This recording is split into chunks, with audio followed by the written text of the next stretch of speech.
Today we're going to be comparing the cameras on an iPhone 14 Pro versus last year's iPhone 13 Pro.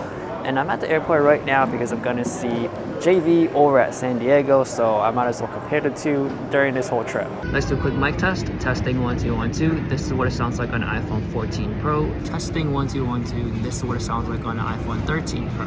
The new 14 Pro does have the 48 megapixel sensor, which is great, and it should see some improvements. I feel like you can only see huge improvements when you turn on the Pro RAW version, so that's only if you want to eat up your whole memory, because it does take up a lot of storage just to do like one picture. And so far I love using that 2x on pretty much all the modes I use mostly. Now that portrait mode has it as well, I feel like that's such a big upgrade, because I've been saying for the past year that 3x is a big jump from 1x, so that 2x is much needed. Now looking at the Pro RAW at 48 megapixels, it really looks very similar, but you will see some color changes, and of course it helps when you're trying to zoom in or crop. But if you're not doing any of that intensively or after post, I would just keep it at the regular auto mode. That just keeps it simple, and it still looks good. When I look through these photos and videos, the biggest difference I can see between the two is the colors. I would say the 14 Pro is slightly better at HDR, but that's very minimal, and that's only if you're looking for it. I think the colors on the 14 Pro definitely looks more natural and closer to the eye. Throughout the year of comparing the 13 Pro to a lot of other phones, and now finally the 14 Pro, I can say that the 13 Pro definitely has this greenish hue over a lot of its photos and videos.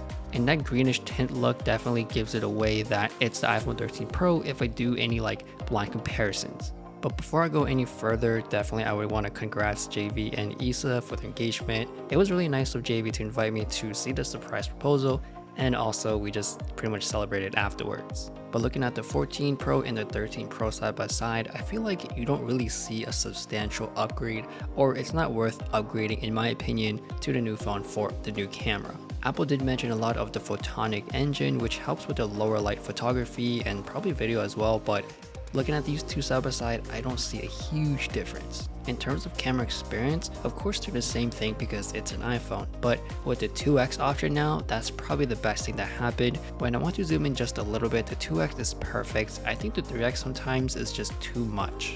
And I think the 2x is most useful is in portrait mode, because 1x, it looks a bit too wide with the background, and if you just want a good portrait of just the subject itself, the 2x is great for in more of the everyday occasions and more indoors. Because the 3x indoors is just too zoomed in, and all you can pretty much get is the face unless you have a lot of space. Now for portrait mode between these two, I do lean towards the iPhone 13 Pro more because I like the colors. My skin tone looks a bit warmer versus the iPhone 14 Pro, it's a bit cooler. But that's a personal preference. I do like the warmer colors on skin tones.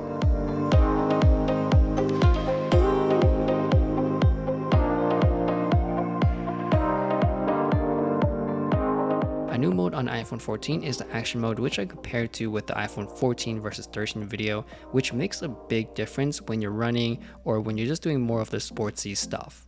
But it's kind of limited where you can only use it outdoors during daytime where there's a lot of sun or light, because if you're trying to use it indoors or even nighttime, it tells you that more light is required. Now I wanted to test out the max zooms, and it looks like the 14 Pro is a bit sharper, but I do see a lot more noise into the photos, so it really depends on which one you like better.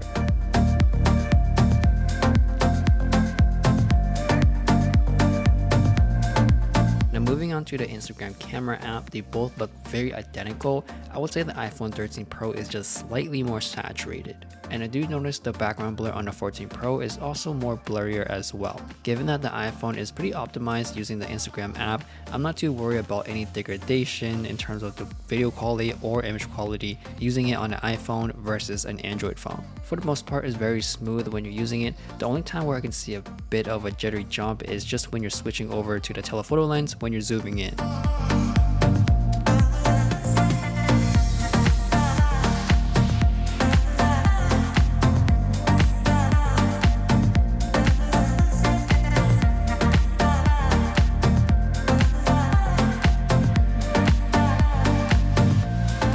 So if if you're just a regular consumer where you just want to take great pictures, the 13 Pro is good enough for you. The 14, I would say that if you are more of a serious photographer which needs the higher megapixels and more of the little details, then it makes sense to upgrade. For the regular consumer, they're probably not going to do too much editing or zooming in or recropping, so the new sensor or the bigger sensor doesn't really help in terms of the day-to-day usage to make a big difference to upgrade. For me, the best improvement for day-to-day life is the 2x zoom. It actually uses a 12 megapixel out of the 48 megapixel sensor instead of a digital zoom which the 13 Pro does. And where it's most effective at is in portrait mode. So stay tuned if you want to see more iPhone 14 Pro versus other phones I have, but if you're not looking at the Pro version, I have done some comparisons with the regular iPhone 14, so go ahead and check those out. Thanks for watching, and I'll see you guys later.